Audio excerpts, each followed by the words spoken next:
Un courant miracle, Fondation for Inner Peace, édition Octave. Je lis chapitre 10, Les idoles de la maladie, l'introduction et la première section, Chez toi en Dieu. Chapitre 10, Introduction. Rien au-delà de toi ne peut te rendre apeuré ou aimant, parce que rien n'est au-delà de toi. Le temps et l'éternité sont tous deux dans ton esprit, et ils seront en conflit jusqu'à ce que tu perçoives le temps uniquement comme un moyen de regagner l'éternité. Tu ne peux pas faire cela aussi longtemps que tu crois que des facteurs extérieurs à toi sont la cause de quoi que ce soit qui t'arrive. Tu dois apprendre que le temps est uniquement à ta disposition et que rien au monde ne peut t'enlever cette responsabilité. Tu peux violer les lois de Dieu en ton imagination, mais tu ne peux pas en échapper. Elles furent établies pour ta protection et sont aussi inviolées que ta sécurité. Dieu n'a rien créé hormis toi, et rien hormis toi n'existe, car tu fais partie de lui. Que peut-il exister sauf lui? Rien ne peut arriver au-delà de lui, parce que rien sauf lui n'est réel. Tes créations lui ajoutent comme tu le fais, mais rien n'est ajouté qui soit différent, parce que tout a toujours été.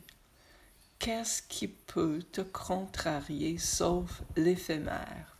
Et comment l'éphémère peut-il être réel si tu es la seule création de Dieu et qu'il t'a créé éternel? Ton Esprit Saint établit tout ce qui t'arrive. Chaque réponse que tu fais à tout ce que tu perçois dépend de toi, parce que ton esprit détermine la perception que tu en as. Dieu ne change pas d'esprit à ton sujet, car il n'est pas incertain de lui-même. Est-ce qu'il connaît peut-être connu? Et ce qu'il connaît peut être connu, parce qu'il ne le connaît pas uniquement pour lui-même. Il t'a créé pour lui-même, mais il t'a donné le pouvoir de créer pour toi-même, afin que tu sois comme lui. Voilà pourquoi ton esprit est saint. Peut-il y avoir quoi que ce soit qui excède l'amour de Dieu? Peut-il y avoir quoi que ce soit donc qui excède ta volonté? Rien ne peut t'atteindre au-delà de celui-ci, parce que, étant en Dieu, tu englobes tout.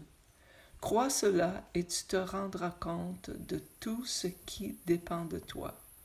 Quand quoi que ce soit menace la paix de ton esprit, demande-toi, Dieu a-t-il changé d'esprit à mon sujet?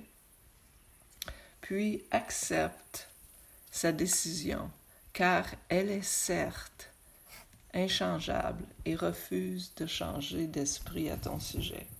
Jamais Dieu ne se décidera contre toi, sinon c'est contre lui qu'il se décidera.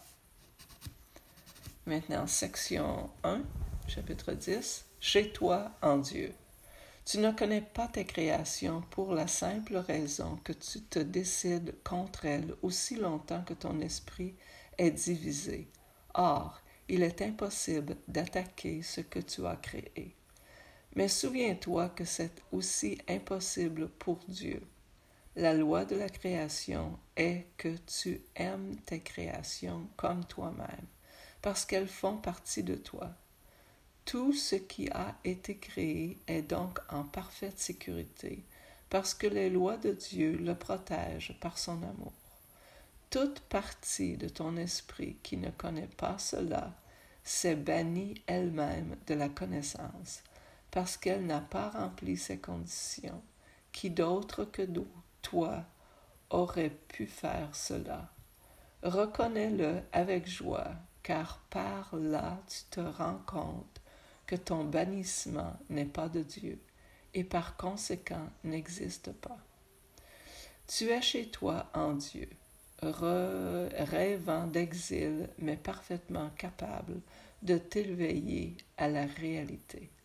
Est-ce ta décision de le faire? Tu reconnais à ta propre expérience que ce que tu vois en rêve, tu le crois réel tant que tu es endormi.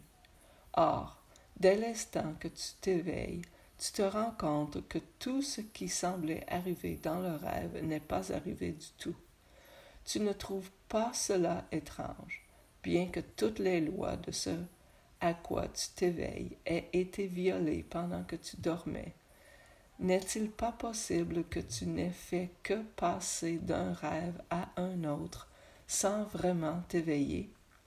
Te donnerais-tu la peine de réconcilier ce qui est arrivé dans des rêves discordants ou les écarterais-tu l'un comme l'autre si tu découvrais que la réalité ne s'accorde avec aucune des deux? Tu ne te souviens pas d'avoir été éveillé. Quand tu entends le Saint-Esprit, il se peut que tu te sentes mieux parce qu'alors aimer te semble possible.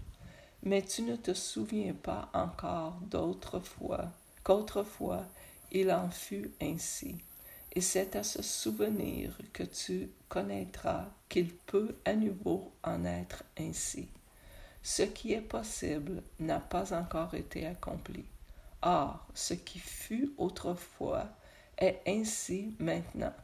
Si cela est éternel, quand tu te souviendras, tu connaîtras que ce dont tu te souviens est éternel et que cela est donc maintenant.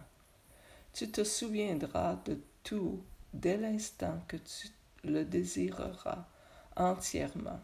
Car si désirer entièrement c'est créer, alors ta volonté aura dissipé la séparation, retournant ton esprit simultanément à ton Créateur et à tes créations.